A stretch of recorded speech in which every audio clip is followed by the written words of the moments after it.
Idol, karamihan na nagtatanong sa'yo, papayat, calorie deficit, paano naman mag-gain? Calorie surplus.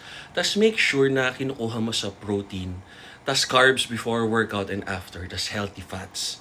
Yan, tinan nyo ako ngayon. 186 pounds, 10% body fat. Yun, medyo nakaumbok nga lang yung abs kasi busog na busog. Inubos ko isang bilao ng biko, pati yung latik. Huwag niyong gawin ha, baka magka-diabetes kayo. Ginawa ko siya bago mag-workout. Ang bibigat na nabuhat ko para ulit akong 18 years old. Sana di sumakit kasukasuan ko. Wala naman akong plano kaso favorite ko yung biko, ginataang bilo-bilo, tinutong. Alam ko may nakakalimutan akong isa. Tinutong, ginataang bilo-bilo, tsaka yung latik na biko, tsaka yung bili-bili nila sa palengke nila, mami nila, misis na espasol. So, yun. Basta kilalanin nyo yung katawan nyo. Ngayon, pag medyo dumami yung body fat, kasi ngayon lumabas yung lower abs ko eh.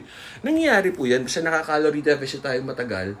Tapos, before workout o after workout, saan mo kainin? Kasi yung muscles, tubig yan, tsaka carbs, glycogen stores. Tapos, syempre, may maraming protein, oo, tsaka tubig. Tapos, naka-creatine ako 20 grams during workout, sinisip ko. Yun, nung nag-loading phase ako, 30.